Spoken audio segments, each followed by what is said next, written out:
Welcome everyone to today's webcast, Seamlessly Connect JIRA with Microsoft Project Online, or even Project Server for those of you that still are on premise. My name is Ben Chamberlain. I am UMT360's Chief Product Officer. I think it's fair to say that Agile has become mainstream, with many organizations really investing in their Agile delivery techniques and going 100% Agile in some cases. It's also fair to say that a lot of organizations, including those organizations that set out with the aspiration to go 100% Agile, have realized that across the enterprise, projects and work are delivered in a variety of execution methodologies, waterfall, Agile, even back of the napkin stuff. So really, today's session is about how do we establish a top-down enterprise project and portfolio management system capable of managing all projects, regardless of the execution methodology. So we're going to focus really on two things. And there's many things we could focus on, but we're going to call out two areas. Strategically, how do we establish the top-down planning controls that we need to manage your work? And then we're going to dive into the tactical, how we integrate with Agile systems, with JIRA being the specific system we're going to look at today. So how to connect work in JIRA and get overall visibility in the overall enterprise PPM system being Microsoft Project Online enhanced by the UMT360 solution. So we'll have about 20 minutes of slides, and then we'll jump into a demonstration on those topics for the rest of the session. For those of you that attended these webcasts before, we will be holding a Q&A at the end of the session, so please utilize the GoToWebinar Q&A manager to post any questions that you may have. For those of you new to UMT360, we are a long-standing top-tier Microsoft PPM partner, helping organizations to optimize and extend the Microsoft PPM platform. What differentiates us further is we also provide Gartner certified products, as in appear in a Magic Quadrant and market scopes in their own right, around enterprise portfolio management that seamlessly integrate with the Microsoft PPM platform to provide additional enterprise portfolio management capabilities. And in fact, our mission really is to help organizations to establish the top-down planning controls they need to transform the way they manage any enterprise investment, how you manage your projects and programs, for example, or even casting it out broader to integrate and manage other enterprise portfolios that are consuming scarce budget and resources. So that being said, let's jump in. So I think it's fair to say most organizations today are facing the mandate of business transformation, digitalization. A lot has been talked about it over the last 3 to 5 years, and you know, Gartner and other analysts, polls and surveys show that most or a majority of CIOs and CEOs are taking this mandate seriously, and that of course is filtering its way down to the PPM community and PMOs that are responsible within those organizations for governing the work. But I think digital business transformation is still a very misunderstood term. So these are just a couple of quotes from Gartner in terms of how they think about it. Digital business is the creation of new business designs by blurring the digital and physical worlds. Digitalization, which is sometimes harder to say than that, is the use of digital technologies to change a business model to provide new revenue and value-producing opportunities. Now, I think it's thrown the example companies that really are sort of poster childs in terms of disruptive innovation and are really living up to the statements that Gartner threw out there. But conversely, if we all aspire to be an organization and be as disruptive as the organizations that you see here, but we don't necessarily also want to be an executive whose established business is disrupted by one of these new players, latching on to this digital revolution. So, how are we responding to this mandate? Now, this webcast isn't necessarily about how to establish the foundation for business transformation. But in terms of responding to business transformation as defined by Gartner there is no shortcuts, right?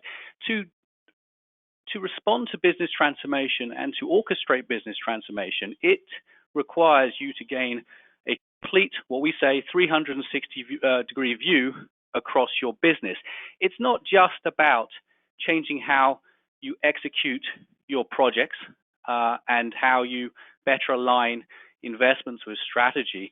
It really is about bringing together all aspects and all enterprise portfolios in your business and orchestrating all investments, both operational activity and spend, as well as discretionary activity and spend, in relation to your strategy. So it's not just about the projects and the programs or whatever vernacular we're using for our execution. It's about how we improve our overall business capabilities, service, products, how our technology roadmaps align with those improvements, in turn aligning with the strategy. So one of the biggest challenges we see organizations facing today is really bringing together often these disparate, siloed portfolios that are managed independently but need to be integrated and orchestrated in line with the overall strategy you have in your business. Now, again, we could spend an hour plus just on this subject, but that's not the point of today's discussion.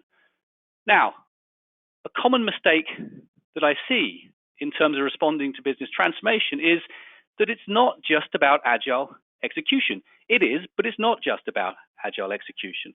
So what happens is, and a lot of times within IT, we talk about business transformation. And people are like, business transformation, that equals enterprise agility and innovation to be disruptive. Okay, so the thought process continues. Enterprise agility requires more of a prototyping, fail-fast mindset, which is better served in agile delivery than waterfall execution. So waterfall's the problem. Let's throw that away and let's go 100% agile. Now, what happens in that scenario is that an organization will then embark on their agile journey. I'm not saying that's wrong. It is right, but often in a bottom-up manner. And 18 months later, they start stumbling into these common realizations or lessons learned. The first is, it may make perfect sense to deliver the project portfolio we're thinking about in an agile mode, but when we start to think about business transformation and orchestration of all work in the organization, they're not just agile projects, right? They're going to be waterfall projects executed in the organization, of course, different forms of agile projects, through to back of the napkin projects being managed in tools like Smartsheet. In a Gartner IT Key Metrics report, they say that 55% of projects are still executed in a traditional waterfall mode, with the balance being different forms of project delivery, agile initiative being the majority of that. So that's the first realization, that there's a lot that remains to be, and in my opinion, there will always remain to be, different execution techniques across an enterprise. Next is, much like I said in the previous slide, we need to develop better top-down planning techniques to effectively orchestrate all investments and business transformation, not just the projects and programs, but also how we bring together our other investments in important technology, business assets, products, wherever they may be. So we need to invest in more top-down controls to make sure we're working on the right things and everything remains in lockstep. The other point is that, we went to Agile because of its beauty being really sometimes its simplicity, but still, enterprise financial controls are still relevant. We still need to ensure stronger budgeting, forecasting, capitalization reporting, and other things. Capacity planning, especially when you consider a mixed bag of projects types, still remains a challenge. And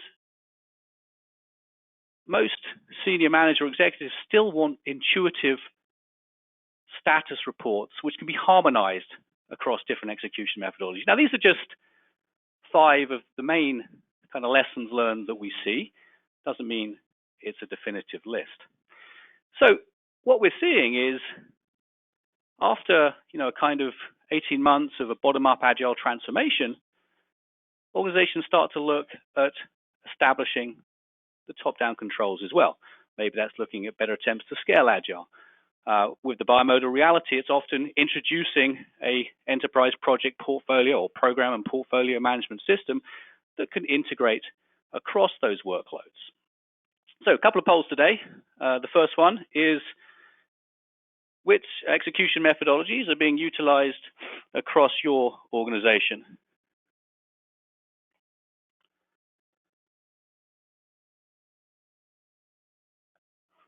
And the options here, we have I think it's you've got to select the most common one in your organization rather than a combination here, but you got back of the napkin, waterfall, Six Sigma, Agile, Other. Next time we run this poll, we'll make sure it's a pick list. So which is the prevalent, apparently we can't do that in GoToWebinar. So which is the prevalent execution methodology then in your organization today? So let's 5 more seconds, we'll shut that down.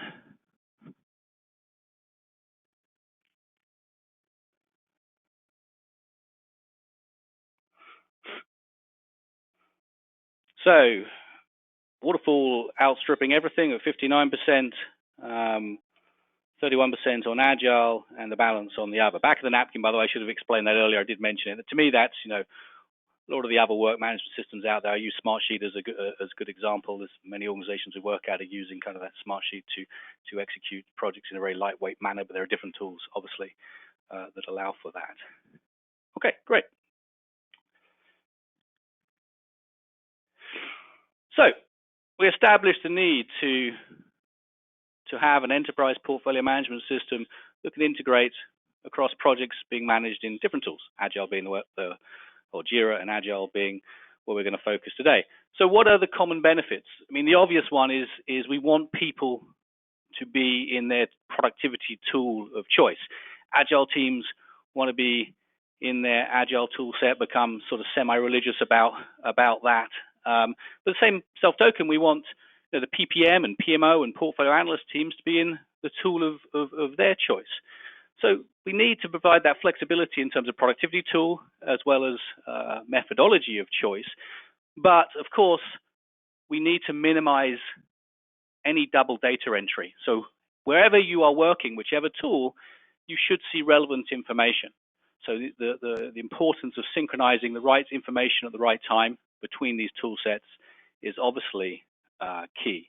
Visibility across all projects. If you take my word for the fact that one of the big problems organizations will face is harmonizing across different types of projects, managing different methodologies and different systems, then having a place where you standardize to a certain level of detail is important. Also, standardization of status reporting, visibility across resources and better resource management, and managing issues and risks, all the common stuff.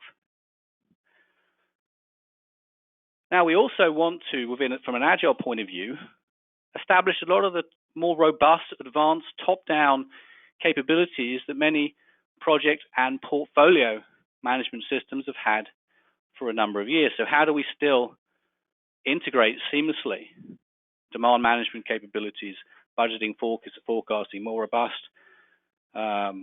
resource management, portfolio management, capacity planning, benefits management, BI analytics, etc. So the more robust capabilities are often needed still. So as I said at the start, we're going to there's many things we could talk about here, but I want to keep the slides relatively short. So when you think about integrating an enterprise PPM system with an Agile system, resist the urge to jump straight to the tactical, go after the tactical plumbing needed to wire these things together. It is important, and we're certainly going to get there, but it is only half the problem.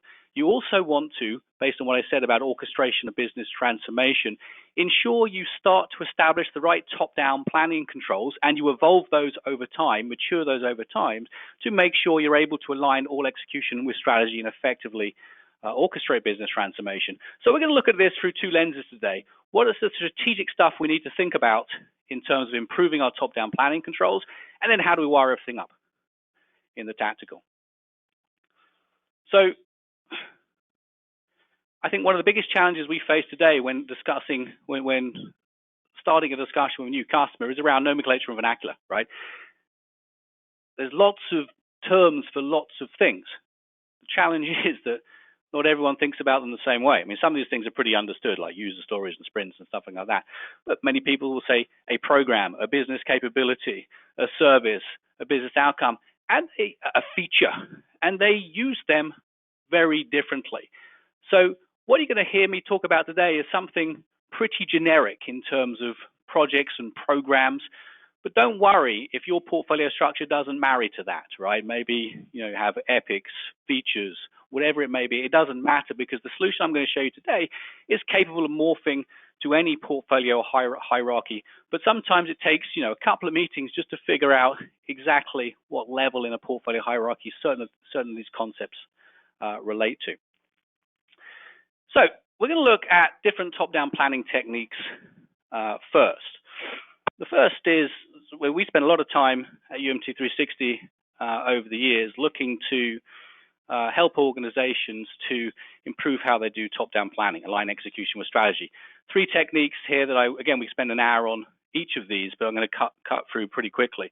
Project-driven investment approach, which is the most common, often used more in annual planning. It's where strategy is defined and prioritized, often in a silo. And then when you hit that annual planning cadence, project requests get thrown into a hopper. Could be waterfall projects, could be agile projects, it doesn't really matter. As part of a business case, you're doing an impact assessment into strategy alongside of other metadata you're capturing, and then using semi-sophisticated techniques to optimize the portfolio under different budget constraints. You recommend the right portfolio that maximizes the overall strategic value. The only problem with that approach, it tends to be more bottom-up than top-down, because strategy is often defined and prioritized in a silo.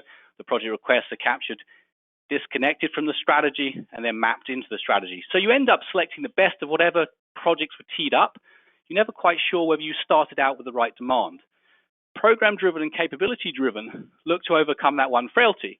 With program-driven, it's the decomposition of strategy into actionable programs. Programs are individual investment entities in their own right, which can be seamlessly integrated with the underlying execution, whether that's agile or traditional projects. And they provide a natural bridge between strategy and execution. Programs are things you fund. They're living, breathing things independent of, but also seamlessly integrated with underlying execution. And this is what we're going to focus on more today. And I have another slide that's going to go deeper into that. Capability-driven, again, this is where vernacular nomenclature comes in. Capability-driven could also be product-driven, depending on how you want to look at it.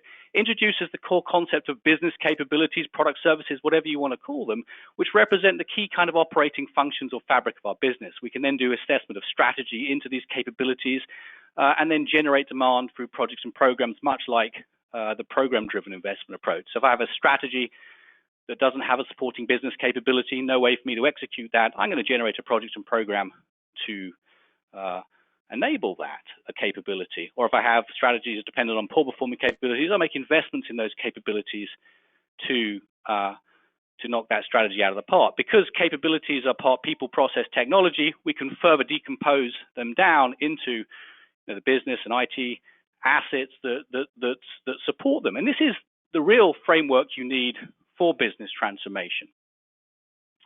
Now, if we take a quick look here at program-driven, this is what we're going to focus on today. The objectives being broken down into strategy, into key investment programs, and how this provides a great way of then bringing together different execution methodologies, whether you go 100% agile, as shown on the left here, 100% traditional, or somewhere in the middle, a program that's being executed with waterfall projects, agile projects, or even a project that may be a combination of both.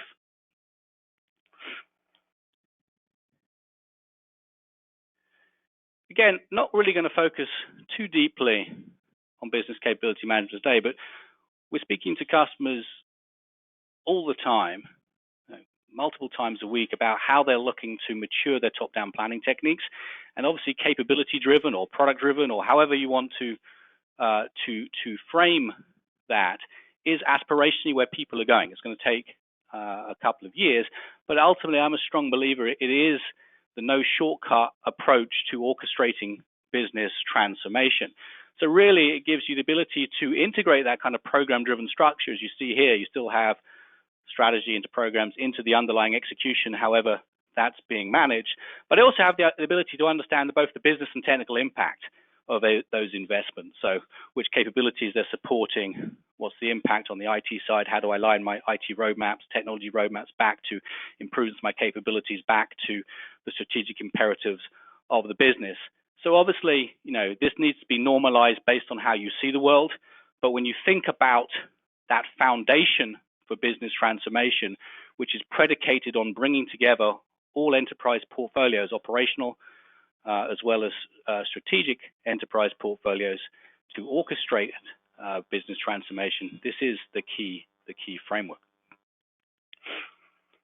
So, second poll. Which approach best describes your organization today? And I added an approach here. So the first is panic-driven, which basically means nothing. It's first come, first serve, or whatever it is. And then project-driven, as I described it, program-driven and capability-driven, product-driven, whatever you feel comfortable with. Again, we could have spent an hour just purely diving down onto each one of these, but hopefully my high-level description, executive summary, did them justice. So, panic-driven, project-driven, program-driven, capability-driven.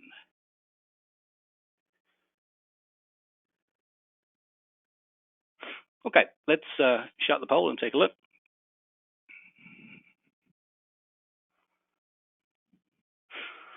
So 7% on panic-driven, 56% on project-driven, which is obviously the most in this case, 27% looking at program-driven, and 11% are already looking at capability-driven. That's pretty much what we see week in, week out. What we normally do is run a poll that says, well, what are you doing today? What do you aspire to do tomorrow? So two separate polls. Didn't have time to do that today, but what I do see often is today organizations moving from project-driven to program-driven with the aspiration of going to capability-driven within the next 2 to 5 years. And that is going to be a journey because, again, it is bringing together all the portfolios in the organization.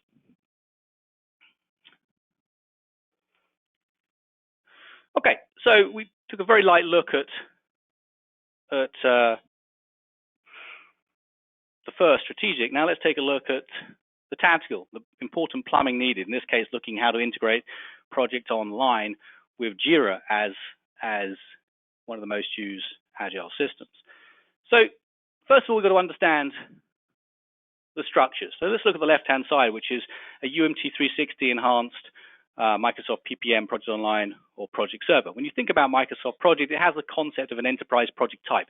This is key templates that are used to define best practices, governance, metadata, schedules around your project. When you have UMT360, as we'll see in the demo today, you can actually use those enterprise project types to build more of a hierarchical structure. So actually distinct portfolios or programs as individual investment entities, as I described before. So however you build out this portfolio hierarchy is up to you. But basically, when you then generate a project here, you're going to generate it off one of those templates, enterprise project type templates. And a project's going to consist of a lot of metadata. We're going to focus more on the schedule today. So obviously, the schedule can have a bunch of tasks, summary tasks. If it's been an agile way, organizations are going to use the schedule to try and mimic some agile structures, epics, user stories, tasks, even other tasks to manage key releases or whatever it may be. So that's on the project side. If we look on the JIRA side, it also has the concept of a project template, again, around best practices, whether it's a Scrum software development project, a Kanban software development project, a basic software development project. And it also has the concept of a project, which is based on one of those templates. Now, this is where it gets confusing, because whenever we speak to organizations, how they're using that project container varies dramatically.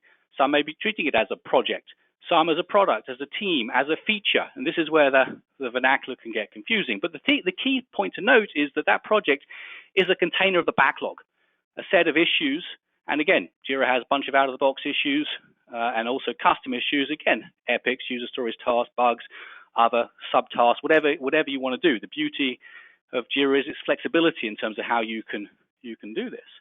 But the key thing to note is that the key bridging point between Microsoft PPM and JIRA is that project container level. And the UMT360 JIRA connector seamlessly integrates those worlds. Now, this is where it gets more confusing, because once you have these two tools connected, the level of detail you represent the issues on either side of the house, it depends in terms of what you're looking to do. You may just have the epics in Microsoft PPM for high-level planning and decompose everything down in JIRA in terms of user story tasks, subtasks, whatever it may be. You may want to do a better job of capacity planning in the overall PPM system, which means that you'll need to bring at least the right level of detail from JIRA into Microsoft PPM, because you need to have, you can only have a resource assigned to a single issue in JIRA. So you'll need to at least represent the user stories tasks in Microsoft PPM as well, so you can look at forecasting, capacity planning more holistically. So there's lots of flexibility in terms of how you integrate. We're going to look at one scenario today, but of course we want to be able to ensure bidirectional integration, whether that's synchronizing the backlog, story points, resource, work, any other fields that we can map between the environments. Now, a couple of examples of integration here. The first is a top-down. And like I say, there's so many different ways this can be done. We just picked two simple examples. The first is top-down, where we are initiating the projects in the overall enterprise project and portfolio management system, going through business case approval.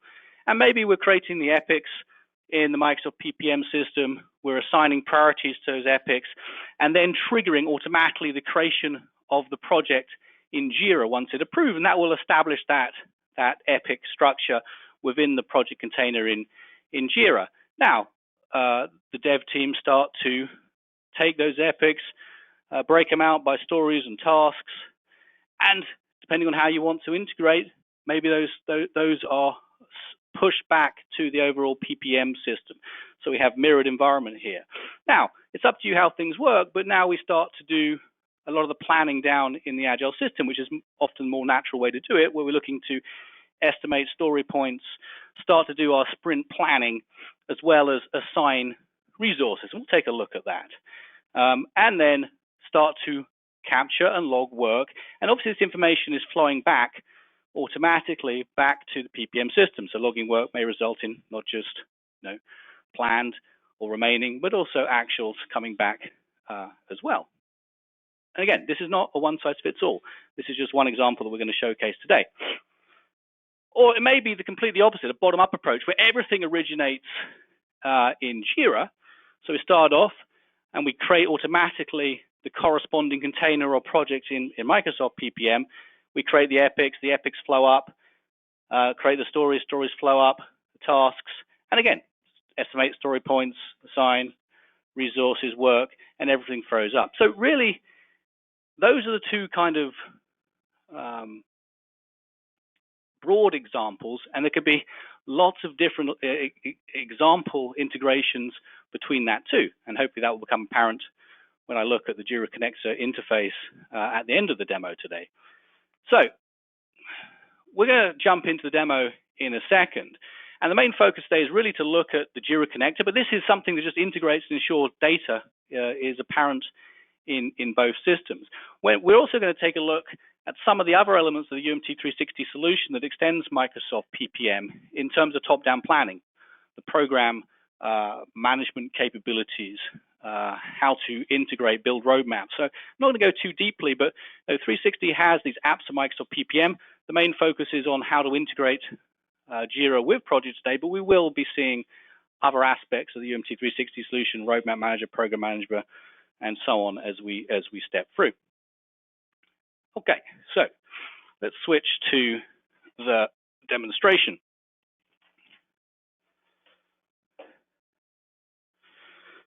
So I'm inside the Microsoft PPM solution. It has UMT360 enabled. For those of you who haven't seen UMT360 before, it seamlessly integrates a project to the point of confusion. So when you see the UMT360 controls, it presents itself seamlessly through Microsoft PPM, so the end user doesn't know it's not coming from Microsoft PPM. So we're in the most familiar view in Microsoft PPM Project Center, but I want to start at that program level. And again, UMT360 Program Manager allows you to provide full program management capabilities. So I'm just going to look at the programs. I'm looking at the program center here. These are individual defined programs independent of the underlying projects. And I'm going to open up this program, Global Innovation Program. Now, for those of you moving to more of a program-driven control, programs need to be independent investment objects. And here, this is the best practices defined for this program. It's a living, breathing investment entity. It has its own workflow of any level of detail.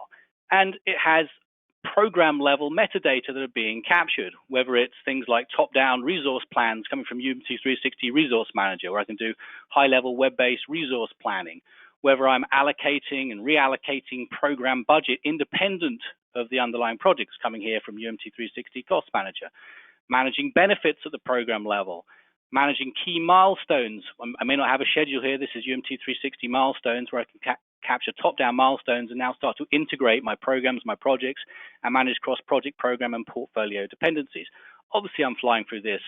I can have scoring assessments at the program level. Now, what's key here, though, is the ability now to integrate your programs with other portfolios. So I'm looking at my Global Innovation Program here, and I'm looking at an Associations and Dependencies tab, where I'm able to see that this program is impacting one of my business capabilities, which is another enterprise portfolio. It's actually got a dependency with another program, a SharePoint rollout, and these are all the projects coming from Microsoft PPM that are connected to this program. I have some agile projects here, some traditional projects underway. It's also very easy to be able to come in and manage milestone dependencies. Because we have milestones now, I can sort of hook up dependencies between any entity that I have in the model. So if I look here, I'm looking, this program has a dependency with this project health assessment reporting tool. So I see all the top-down program milestones here, all the milestones coming from the underlying project, and I can see that the development complete milestone from Global Innovation is required by the development complete milestone by the project. So we got the ability to simplify cross-project program dependencies. Now, why I'm showing you that is that a lot of this information boils up in what we call roadmaps. So this is what's called an entity-based roadmap. And this entity-based roadmap is generated around the Global Innovation Program, which is on the bottom. So I see these key milestones. I can see the traditional projects, the waterfall projects that are supporting this program. I can also see the agile projects supporting this program. I can also see dependencies with the other program and the capability. So we're capturing these milestone dependencies and visually seeing how things relate time phase. But what's important here is, for this demonstration at least, I have my traditional projects and I have my agile projects captured here. So I'm not going to spend too much time on traditional projects because it's pretty well understood that Microsoft PPM, and certainly with UMT360 enhancing it, does a great job of traditional execution. So as I drill down in the roadmap here, I'm actually seeing this project here has a workflow, a lesser workflow at the project level, which is in execution, and we're executing this in a more traditional manner. And I'm going to roll back up to the program roadmap. But you can see all these dependencies between traditional projects and the program. I can also see dependencies between this JIRA connector project and the program. So I have an agile project here, JIRA connector, which I can drill down into too. So again, I can establish a workflow, and it can be whatever you like here. This project is currently in execution, and I can standardize metadata for my agile project differently from my traditional projects. Now, I'm not going to go through all this information, but of course, you're going to have metadata and details around the agile project, including things like WSJF and other scoring criteria. You maybe even use some of the UMT360 forms, assessment forms, to be able to derive cost of delay, which is key to that WSJF formula, whether that's deriving business value score, time criticality. These are just weighted questions and responses, risk reduction, and that was deriving scores to prioritize projects more from an agile perspective. And I can look at many other things: resource planning, cost tracking, forecasting, more heavyweight traditional PPM capabilities. But we're going to focus more on how to integrate this project, which is being executed in JIRA. So I'm opening up the backlog here, which is nothing more than the Microsoft web-based schedule here, structured more in an agile way. Now, going back to that top-down planning or top-down integration scenario I went through, this project, maybe you started by just mapping or defining the high-level epics inside of Microsoft PPM, and flag the ones you wanted to sync with JIRA. So you see the sync flag here, yes, with JIRA, or maybe even establish also a priority for the dev team in terms of those epics. You could even done the story point estimation here, but it hasn't been done in this example.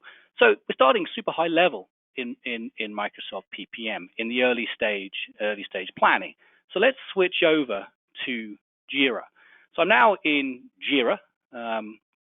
putting on my potential JIRA hat, dev team hat, and I'm seeing the project view and all projects. So again, they're structured as projects here, could be features or however you're using this project container. But I have that JIRA connector project, which has already been dynamically created based on the approval of the project in the PPM system.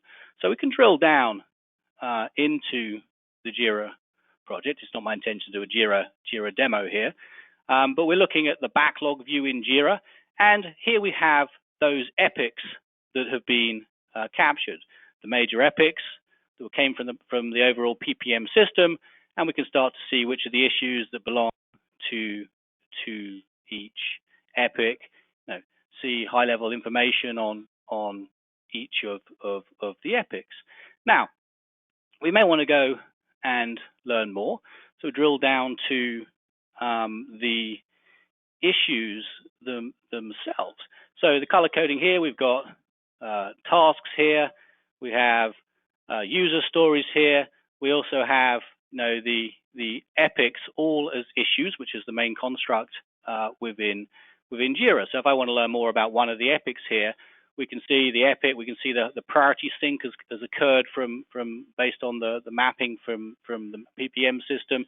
We can see that we do want to sync. This flag here is actually part of the UMT360 JIRA connector integration, and we are syncing these epics back to the PPM instance. But we also, as I mentioned, have user stories and tasks. So maybe we'll take a look at one of these user stories here, which is currently underway. It's currently in this sprint. Again, we can start to see that we have the PPM sync here, and we are integrating all user stories back to the overall PPM system. And we're capturing the relevant information, like remaining storing points. We're capturing time tracking in terms of through the work log, estimation remaining work logged, and other things. So we have that information here. Now, if we go back to the backlog, maybe the most natural place to do your sprint planning is here. So we come in here, and you can see that we've more proactively defined all our sprints here. So we have all issues already assigned in our backlog to different sprints, but you could be doing that more reactively, just planning a sprint at the time. And of course, JIRA provides a good drag and drop interface to do that. We can also see things like how much the estimate is in terms of user story points for each sprint. Around 35 is the sort of average velocity that we're seeing here based on empirical evidence. And of course, we also have the ability within the active sprint, which is sprint 1, to see the sort of more Kanban type view to do progress, and we have one task that has been completed here. Okay, so again, it's not my intention to do a JIRA demo here, but we have the sync established. So let's go, let's find the right one next time, third time lucky. So let's go back to that project we were just looking at. We were looking at the high-level epic constructs which were pushed to JIRA. So let's now look at more of a sprint view. This is back in Microsoft PPM now, where information from JIRA is being synced back. So we're automatically seeing all the stories and tasks based on the sprint plan that has been finalized in JIRA. It doesn't matter if you still have user stories in the backlog. It's all shown here. We're seeing percentage complete, the number of story points estimated, and other metadata that you want to sync. And there really is no limitation. We can even see that some of them are done. One task is done here, one's in progress, just coming from that previous view that I showed you. Now, because we can also sync work data back, now if I take a look at things like the tracking view, again, it's completely configurable here. We're starting to see, again, the sprint broken down, or the tasks and stories broken down by their sprints. We can see the progress here. If we look here at sprint 1, these are the tasks that are already underway. So there's tasks that had time reported, which is coming back here. The actual work complete, actual work is being pulled back from JIRA into Microsoft PPM. So everything remains pretty much in lockstep. Now, of course, I'm in the PPM system. I can do more things now, like high-level resource planning, cost tracking, simple things like going to the project site to manage open issues and risks. You have a risk in here, so I had risks here being managed at my project level. So I have the ability to do whatever I want to do in each system. Now,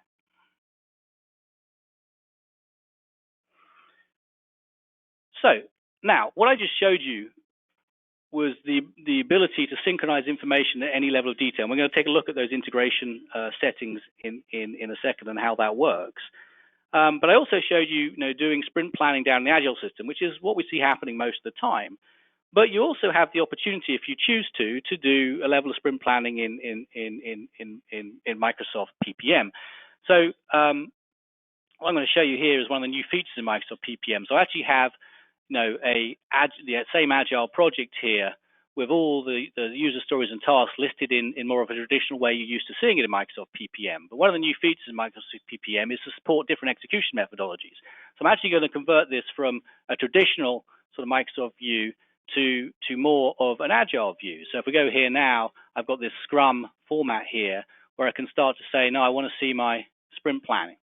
So I now can start to, whether I'm doing sort of reactive sprint planning or proactively planning sprints, drag and drop the cards into all the relevant sprints. I can see a very similar view to what I showed you earlier within the web-based interface, where I see status and information on each of those sprints. I have the ability to manage my sprints here. So we just have 3 2-week sprints here, but of course you can set as many as you like. And then similar to what I showed you in JIRA, you also have the ability to look at the current sprint board. So looking just at the current sprint, which is sprint 1, what is the progress of the task within. So, net new feature in Microsoft PPM, which allows you to manage your projects traditionally or in more of a kind of task board, sprint board, agile way. It's up to you where you're going to do that sprint planning. It can be done at the project Microsoft PPM and pushed down into JIRA, or in JIRA and pushed up, like I was just showing. So didn't do that justice, but I just want to make sure you're aware of that flexibility in Microsoft PPM in terms of the new agile ways of working.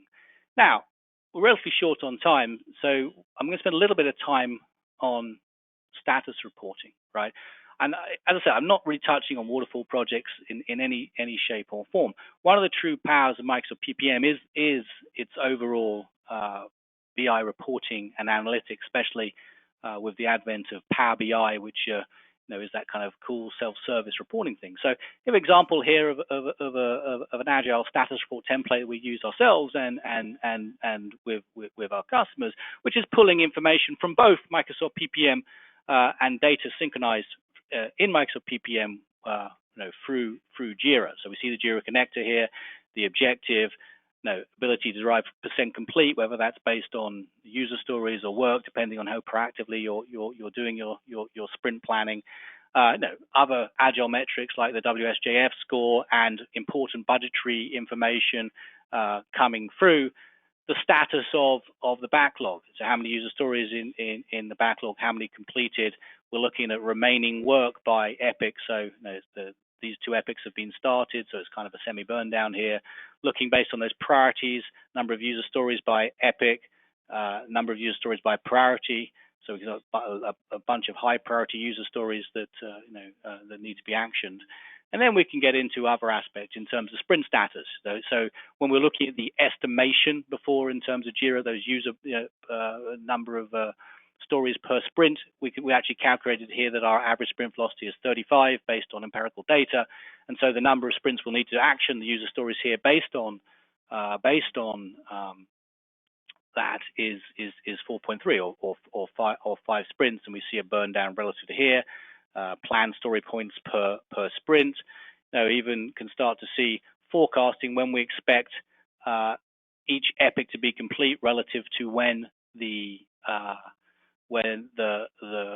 stories and tasks are actioned. So I can actually even drill down and see when each one of these stories or tasks are due to be complete. But this obviously assumes that you're proactively planning your sprints rather than just maintaining a backlog and dropping the next set of stories into the next sprint, as well as looking at key release milestones, which can be managed in the Microsoft PPM system, and of course issues and risks and other things that are coming there.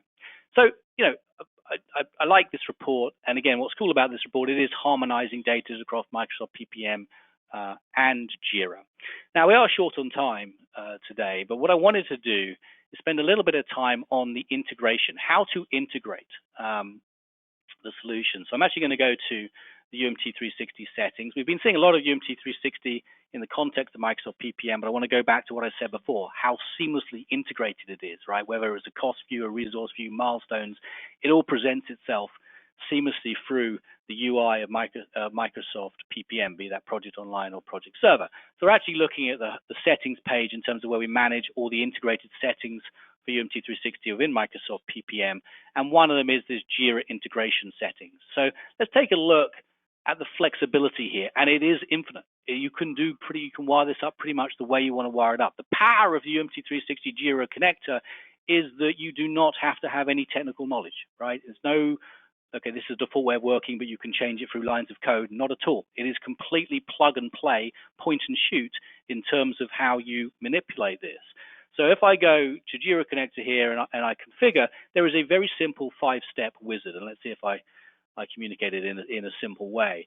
So the first is, how do we want the JIRA integration to work, or the sync to work? In this case, we've got it set up to be automatically updated as soon as information is saved or published in either environment. So it's near real-time integration, right?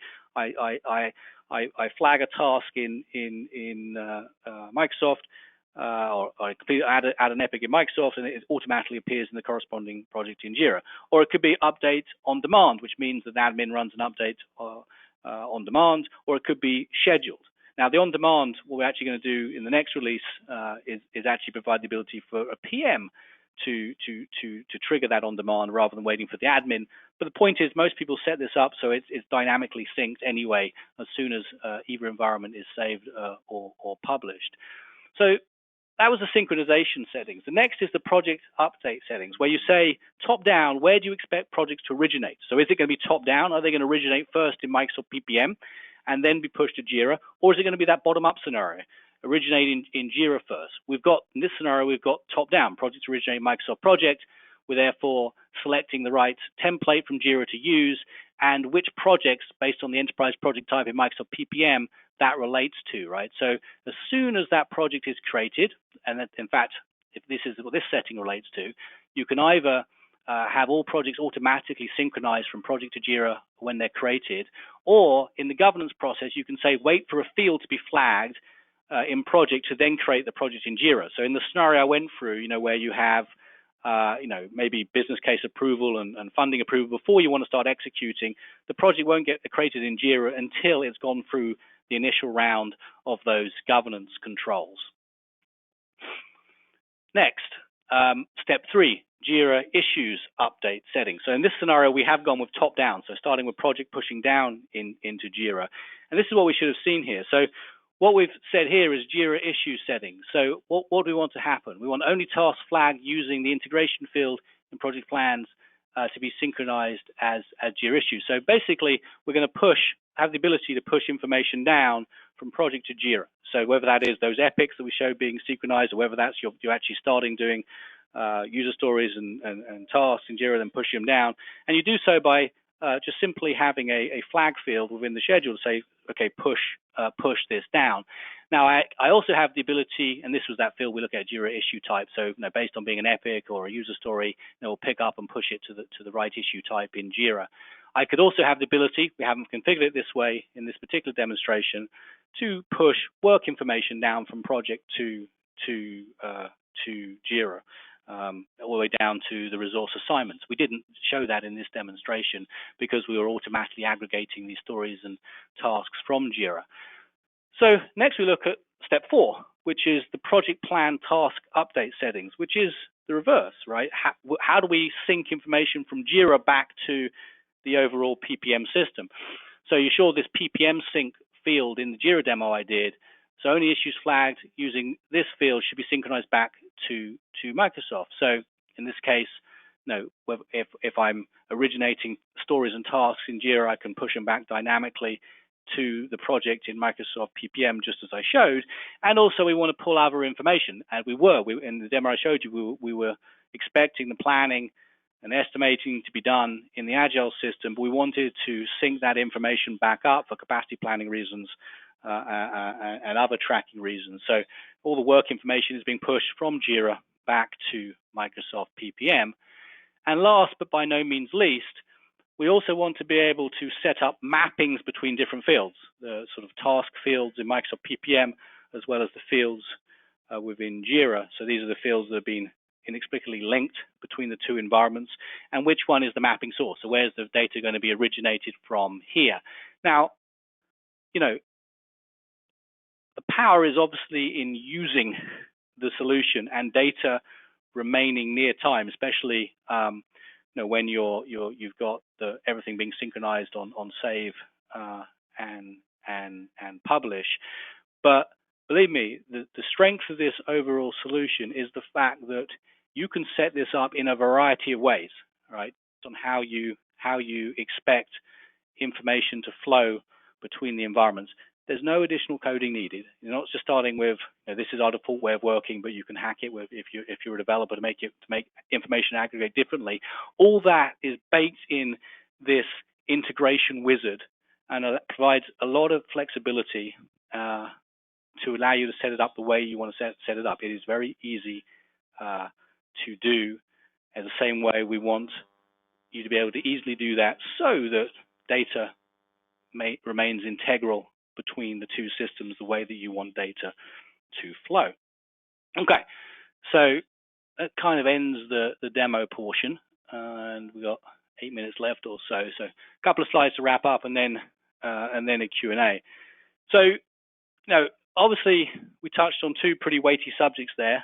The ability to establish the right top-down planning controls. We could have done an hour just looking at how to establish that sort of program-based structure, regardless of the integration. We kind of touched on both the program-based structure as well as the potential integration with JIRA and the PPM system. So we really looked at a lot of the UMT360 apps there, but obviously the main point of the discussion was our JIRA connector, and some of the benefits that we touched on here. Obviously provides PPM and Agile teams with what they want to do, which is stay in their tool of choice.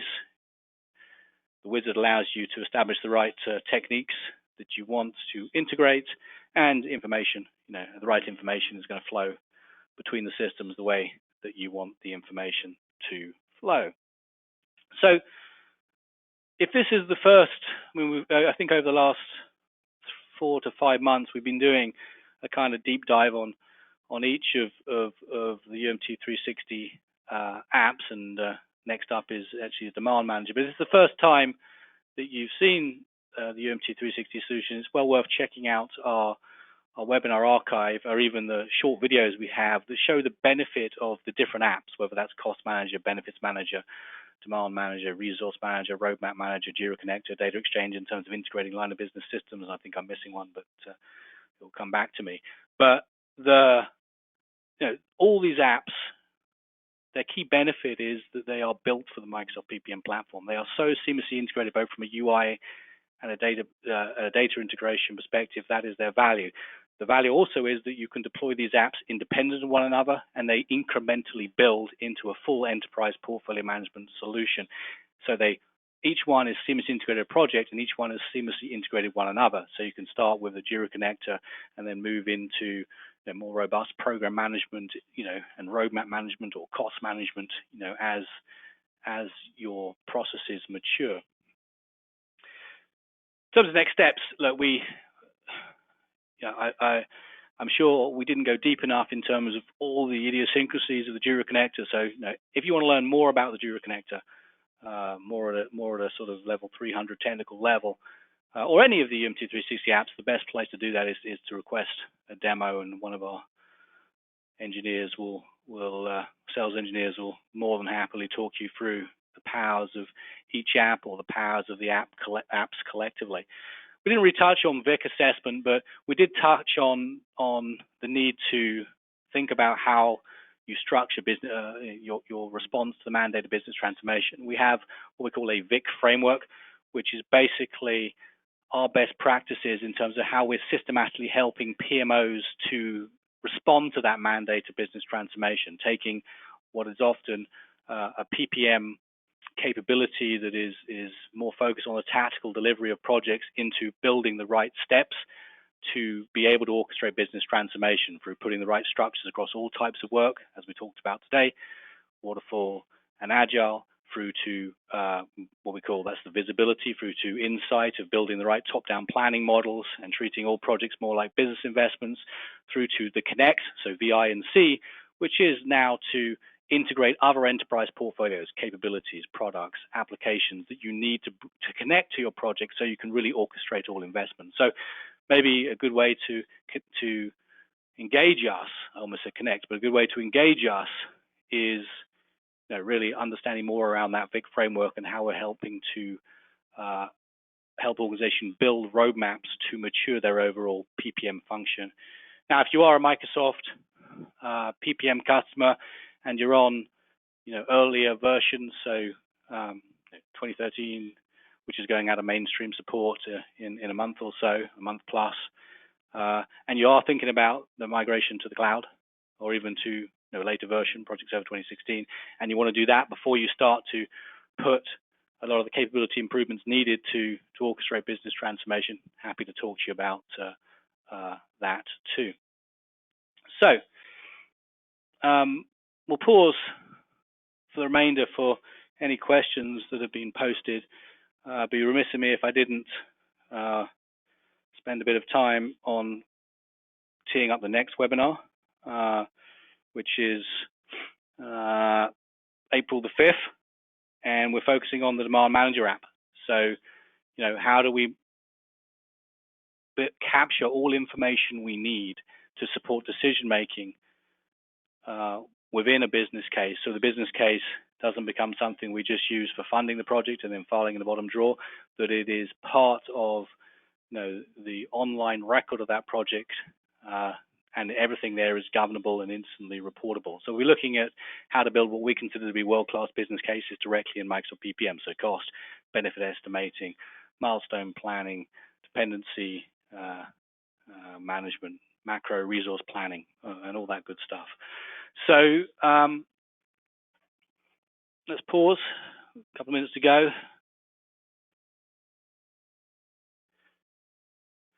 So in Agile projects, you don't sign resources. Not sure what you meant there. Yeah, it wasn't, I mean, when you have the ability, obviously, to capture the resource that's working on a single issue in JIRA. So it wasn't meaning to say that you're assigning the resources in projects and assuming anything from the Agile teams, but certainly pushing the issues down.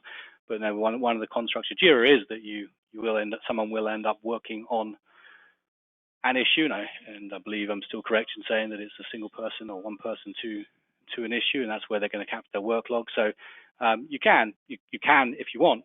I'm not saying you need to, but you can, if you want, push the assignments down from Microsoft PPM, or the other way around, which I showed today, which is once you have someone working on an issue, it can be pushed back up. Now, the only reason you want to really do that is if things like capacity planning and reporting on actuals and other things is important to you. Otherwise, you may not synchronize the assignments from JIRA back to Microsoft PPM. So yeah, not suggesting that Microsoft PPM becomes a big brother and assumes who's working on what. That was not my intention. And apologies if that came across that way.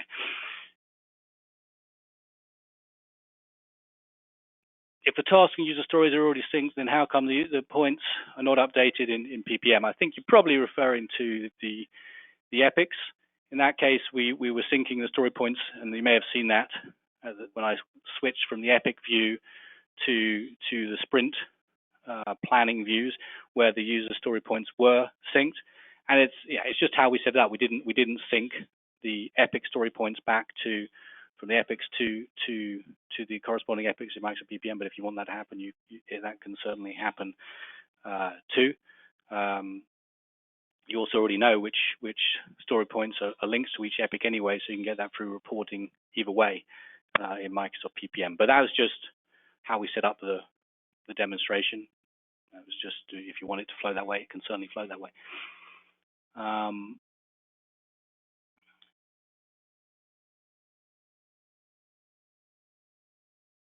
If you plan sprint by sprint, not all sprints at the same time, how does it show up in the project tracking view? I mean, it's just going to show a bunch of issues or backlog that haven't been assigned to sprints, so don't have a corresponding sprint, same way that it would in an agile system. So it's just going to be a backlog item issue that's not being assigned to a sprint. So all that was in the sprint tracking view was grouping by sprint, and of course, if there's no sprint, it will show as just an unassigned backlog item.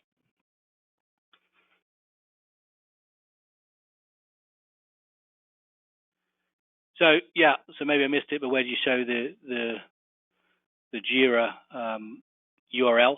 Yeah, I didn't go into that, but yeah, testing my working knowledge of the system now. So it's actually, what am I doing? So if you still see my screen, we just went into configuring here, but there's also a connectivity settings where I can specify the URL and connectivity details to the JIRA instance. So hopefully that came across.